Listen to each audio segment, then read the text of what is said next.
তো আশা করি প্রত্যেকেই খুব ভালো আছো এবং মন দিয়ে তোমাদের প্রস্তুতি চালিয়ে যাচ্ছ। তো এর মাঝে তোমাদের একটা গুরুত্বপূর্ণ আপডেট আমি শেয়ার করি, সেটা হচ্ছে তোমাদের ফুড এসআই আপডেট।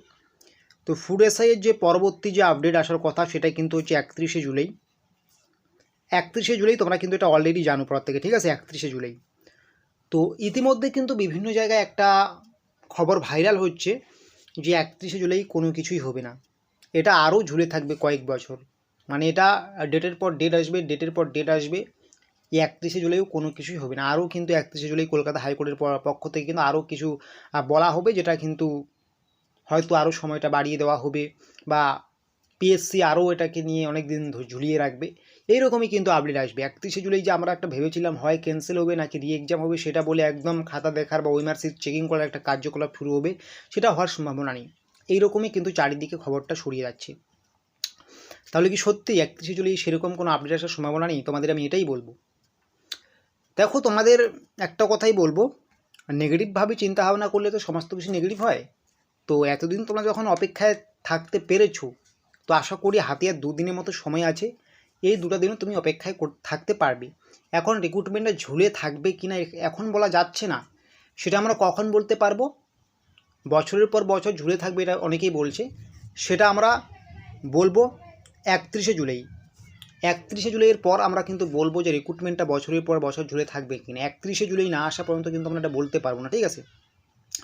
তো 31শে জুলাই যেদিন আসবে সেদিন যদি পিএসসির পক্ষ থেকে কোনো যদি আপডেট না আসে কলকাতা হাইকোর্টের পক্ষ থেকে, বা যদি আরও এটাকে ঝুলিয়ে রাখা হয়, তাহলে কিন্তু আমরা বুঝে নেব যে এর রিক্রুটমেন্টের যে প্রসেস সেটা হয়তো আরও বেশ কয়েক মাস বা 2-1 বছর লেগে যেতে পারে, যদি 31শে জুলাই সেরকম কোনো আপডেট না আসে।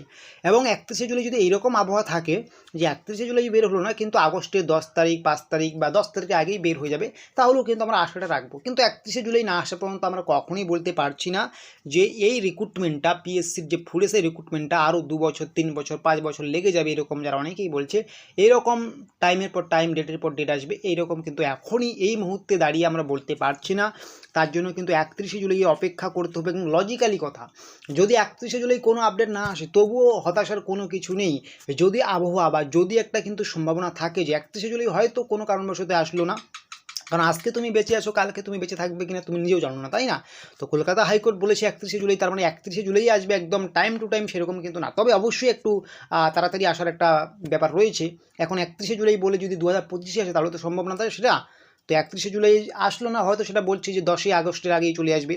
একটা কম সময়ের মধ্যে যদি চলে আসার একটা সম্ভাবনা থাকে তাহলে আমরা বুঝবো ঠিকঠাক আছে। কিন্তু 31শে জুলাই কোনো আপডেট না আসে, এখন যদি বলা হয় একবারে নভেম্বর ডিসেম্বরে আপডেট আসবে, বা 2 মাস 3 মাস আরও পিছিয়ে দেওয়া হচ্ছে, বা 1 মাস পিছিয়ে দেওয়া হচ্ছে, তাহলে কিন্তু ভাই এখানে কিন্তু আশা ভরসাটা পুরোপুরি চলে যাবে ছাত্রদের পক্ষ থেকে। হ্যাঁ, যদি 10-12 দিন একটা গ্যাপ থাকে তো মেনে নেওয়া যায়, তাই না? তো তোমাদের যারা বলছে যে এটা বছরের পর বছর ঝুলে থাকবে, এই মুহূর্তে আমি কোনো মন্তব্য করতে চাইবো না। তবে আমি এটুকুই বলবো, তোমাদের 31শে জুলাই কিন্তু এখনও পর্যন্ত যা আপডেট আছে সমস্ত কিছু সমাপ্তি ঘটতে চলছে। এবং 31শে জুলাই না চললেও তোমাদের কিন্তু 10ই আগস্টের আগে বা আগস্টের প্রথম দিকে কিন্তু সমাপ্তি ঘটতে চলছে। যদি কোনো কারণবশত 31শে জুলাই কোনো আপডেট না আসে তাহলে তো তোমরা ধরে রাখতে পারো যে আগস্টের 10 তারিখের মধ্যেই চলে আসবে বড় একটা আপডেটস। এবং আগস্টেও যদি কোনো আপডেট না আসে তাহলে বুঝে নিও ওটা ঝুলে থাকবে, এটাই আমার বলার। তো এখন কথার দেখার বিষয় হচ্ছে 31শে জুলাই আপডেট আসছে কি না, নাকি আগস্টে দিকে এগিয়ে যাচ্ছে, কি হবে না হবে এটা তো এই মুহূর্তে আমরা তো জ্যোতিষী না যে বলে দেবো। তার জন্য তোমাদের 31শে জুলাইটাকে অপেক্ষাই করতে হবে। 31শে জুলাইয়ে তুমি যেটাই করতে যাও না কেন, তোমার যদি মনে হয় যে পরীক্ষাটা আরও পিছিয়ে যাবে বা রি এক্সাম হবে, নাকি পুরোপুরি বাতিল হবে, নাকি ওএমআর সিট দেখার কাজ শুরু হয়ে যাবে এই পরীক্ষাটাকে গণনা বলে, সমস্ত কিছু জানার জন্য তোমাকে 31শে জুলাই অপেক্ষা করতেই হবে। 31শে জুলাই যতক্ষণ না পর্যন্ত আসছে তুমি কিন্তু একটা সাধারণ যে একটা আপডেট, সেই আপডেটটাও পাবে না। এখন যে আপডেটগুলো পাচ্ছ এগুলো পুরো আন্দাজে বলা হচ্ছে, এগুলো কিন্তু পুরো একটা অনুমান করে বলা হচ্ছে কি হতে পারে না হতে পারে, ঠিক আছে? তো তার জন্য তুমি ছোট বড় যেই আপডেটই চাও না কেন, তার জন্য তোমাকে 31শে জুলাই পর্যন্ত অপেক্ষা করতেই হবে। 31শে জুলাই তুমি একটা হয়তো ভালো খবর পাবে, না হলে খারাপ খবর পাবে, ঠিক আছে? হয় ভালো খবর না হলে খারাপ খবর পাবে, তার জন্য কিন্তু 31শে জুলাই অপেক্ষা করতে হবে।